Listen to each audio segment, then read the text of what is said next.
Bonjour et bienvenue dans cette nouvelle vidéo YouTube. Ah, je viens d'oublier le thème, non mais sérieusement, je viens de le lire. Oui, plusieurs sources, oui voilà c'est ça. C'est quoi cette histoire de plusieurs sources? Je pense pas forcément que vous en ayez entendu parler ailleurs et pourtant c'est un truc que j'ai vu dans une enquête d'hypnose et qui m'a beaucoup parlé et qui m'a ouvert un peu à cette idée. Et puis j'ai vu le post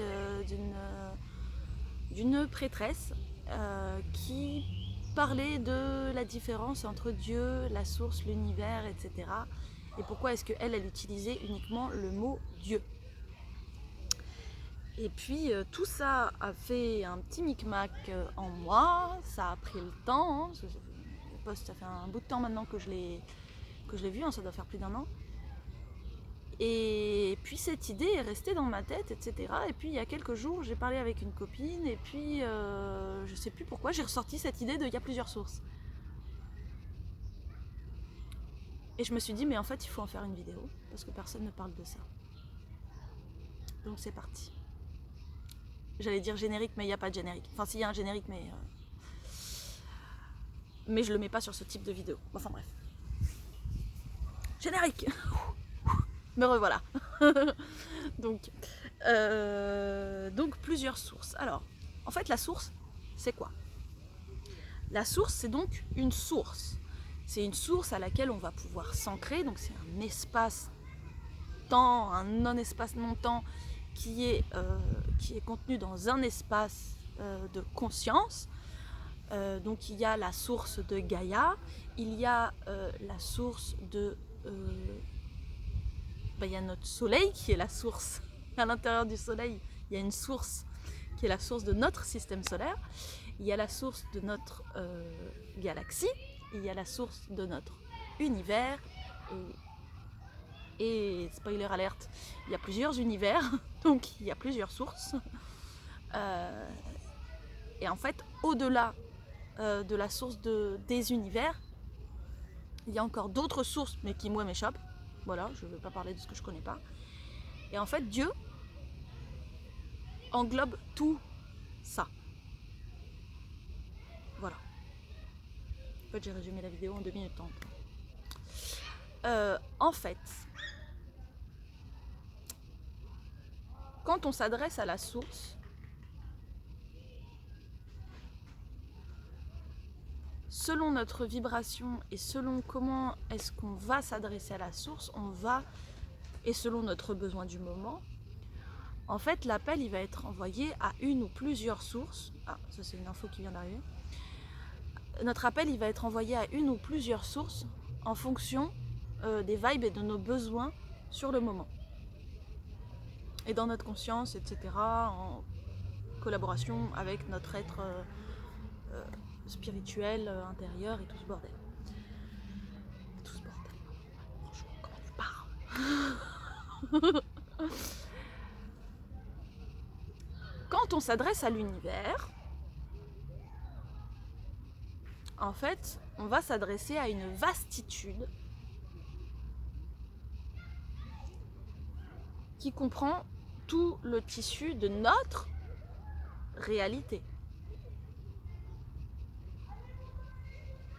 Mais comme j'ai dit, il existe d'autres univers.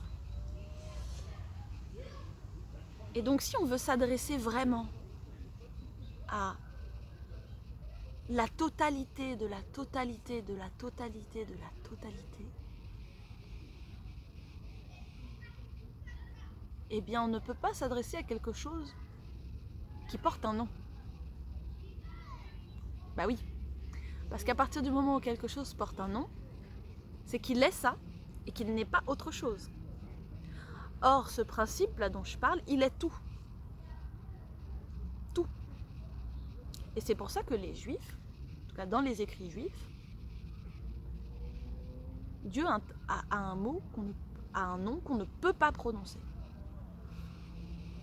En islam et dans le christianisme, on va parler de Dieu. Dieu, c'est le mot qu'on a posé dessus. Tout en sachant que c'est un mot qui ne décrit pas ce que c'est.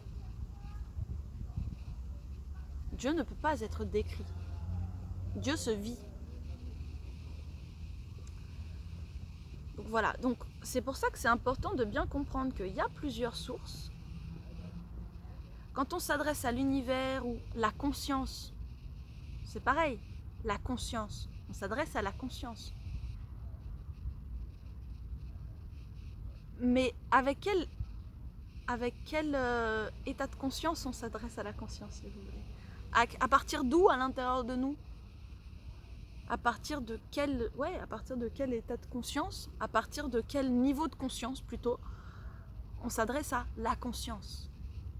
Parce que, effectivement, si on s'adresse à la conscience, avec un niveau de conscience qui est plutôt bas, en fait, on va s'adresser à la conscience, certes. Oui, hein, ça peut fonctionner. Hein. C'est-à-dire qu'au début, c'est pas très grave de ne pas faire cette distinction-là. Hein. Et j'ai envie de vous dire, dans l'absolu, c'est pas grave. Il faut toujours parler à ce qui nous parle. Ok, hein. Mais il y a quand même cette notion derrière, voilà, si ça vous intéresse de creuser un peu, eh ben, il y a cette notion qu'en fait, on s'adresse toujours à quelque chose de partiel à partir du moment où on ne s'adresse pas à la totalité qu'on ne peut, que je dis indicible, c'est-à-dire qu'on ne peut pas dire. Il n'y a pas de mots.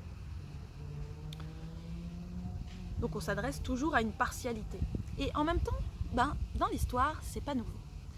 Parce que quand on voit chez les Grecs, chez les Romains, même dans les traditions druidiques, etc., en fait, quand on fait des rites, même dans les chamaniques, toutes les traditions, hein, quand on fait des rites, quand on s'adresse à une conscience, à une présence, en fait, c'est toujours une présence partielle. Bien qu'elle ait une certaine totalité, elle reste partielle quand même. On va s'adresser à Gaïa, à Pachamama, on va s'adresser à Zeus, on va s'adresser, je ne sais pas, à Morgane, à la fée Morgane, dans les traditions irlandaises, celtique irlandaise christianisée. Voilà. Je ne sais pas, à Odin par exemple, ou à Freya chez les Nordiques. Enfin, voilà. Et en fait, tous ces êtres-là sont une partialité de la totalité, de la totalité, de la totalité. Vous voyez ce que je veux dire? Donc en fait, c'est pas nouveau qu'on s'adresse à une partialité. Et ça va pas faire que ce qu'on demande ne se réalise pas. C'est simplement que il faut savoir à qui demander pourquoi. Donc si vraiment ce que vous cherchez, c'est connecté à la totalité de la totalité de la totalité de la totalité, il faut lâcher prise, j'allais dire même, il faut bannir les mots. Parce qu'en fait, à partir du moment où vous allez dire un mot, vous allez rentrer dans une forme de manifestation, ou en tout cas dans quelque chose qui est, à partir du moment où c'est manifesté, c'est divisé. Or, Dieu n'est pas divisé. En tout cas, voilà, Dieu, le mot qu'on pose sur le machin. Hein, vous voyez ce que je veux dire?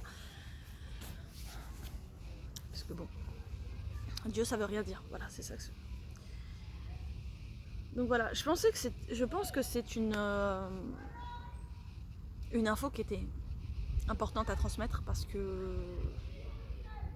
qu'on n'en parle pas assez et parce que je trouve que c'est aussi un peu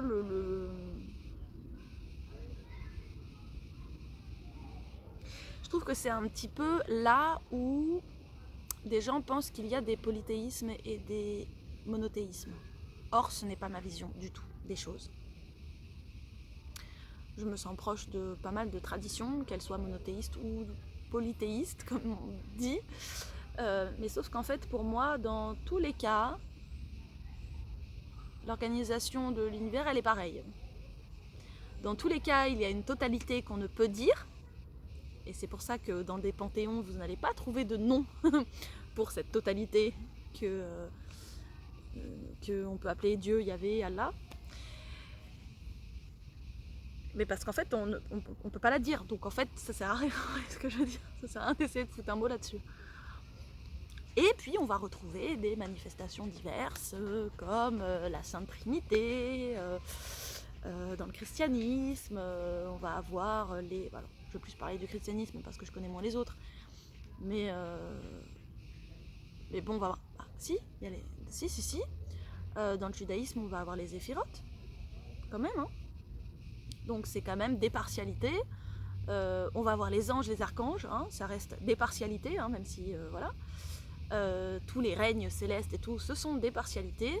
Les différents dieux, les différents archétypes, peu importe comment on prend ça, comment on vit ça, ce sont des partialités. Donc en fait, on a toujours une totalité, d'où découlent plein de partialités qui vont nous refléter des facettes différentes de la réalité dans laquelle on vit. Et c'est pour ça qu'on va les connecter avec différents archétypes, différents dieux, déesses, entités, consciences, etc. Même les esprits de la nature, c'est des partialités. Et donc, on va les connecter à ces différentes partialités pour aller connecter à cette part-là que eux représentent du grand tout en nous. Puisqu'on est à l'image de Dieu, donc nous sommes un grand tout. Et donc, si dans le grand tout, il y a des faits, et vous vous connectez aux faits, en fait, vous connectez aux faits à l'extérieur, entre guillemets, et aux faits à l'intérieur de vous. Jusqu'à un moment donné, vous vous rendez compte qu'il n'y a pas d'intérieur et d'extérieur, en fait. C'est la même chose. C'est un dialogue entre les deux. Mais un dialogue... compliqué à expliquer ça. C'est un dialogue entre les deux qui vous amène à comprendre et à conscientiser qu'en fait, il n'y a pas de dialogue entre les deux parce qu'en fait, tout ça n'est qu'une seule et même chose. Voilà. Et donc, en fait, on expérimente des partialités et qu'on résout et qu'on fait devenir unité, mais qui sont toujours des partialités parce qu'en fait, c'est une unité dans son truc, mais en fait, il y a plein d'autres trucs. Donc, en fait, du coup, ça reste... vous voyez ce que je veux dire ? Je reformule avec des exemples parce que là, c'est pas clair. En fait, si vous connectez aux faits à l'extérieur et aux faits à l'intérieur... Oh, joyeux anniversaire! Si vous connectez avec les faits à l'extérieur de vous et les faits du coup à l'intérieur de vous, et que vous comprenez que en fait tout ça n'est qu'une seule et même chose, en fait vous allez conscientiser que les faits c'est qu'une seule et même chose. Mais il y a aussi les gnomes, il y a aussi les... Vous voyez ce que je veux dire ? Donc en fait, les faits c'est qu'une seule et même chose, qui sont une partialité d'une totalité. Et en fait, petit à petit, on recrée de l'unité en soi. Et c'est ça qui nous permet de transcender la dualité d'une certaine manière, même si on ne la transcende jamais complètement. Faut être clair. Mais ça nous permet d'avancer dans ce chemin de conscience vers une résolution des opposés et vers ce qu'il y a de plus sublime dans le yin et le yang, en fait. Parce que c'est ça, le message du yin et du yang. Voilà. C'est à peu près tout ce que j'avais à dire sur le sujet. J'espère que ça vous aura parlé, j'espère que ça vous aura éclairé, j'espère que ça aura provoqué des petits déclics en vous. Peut-être que ça modifiera certaines de vos pratiques, ou peut-être que quand vous allez connecter à un truc, vous allez vous dire « Ah, mais oui, mais en fait, peut-être que tout ça n'est qu'une seule et même chose, finalement. » Et voilà, et puis sentir ce sentiment de soulagement intérieur qu'on peut ressentir quand il y a une unité qui se fait en nous. Voilà, si vous avez des questions, n'hésitez pas à les poser en commentaire. Si vous avez des suggestions de thèmes de vidéos, eh bien pareil, en commentaire ou en message privé sur Instagram, hein, aucun souci, hein, je vous réponds. Je réponds, alors je réitère, je le redis, je réponds aux commentaires et aux messages toujours. Sauf quand vous êtes là juste pour m'expliquer que ce que je fais ne sert à rien, parce que pour le coup, je ne vois pas comment est-ce que je pourrais répondre à ça. Vous voyez ?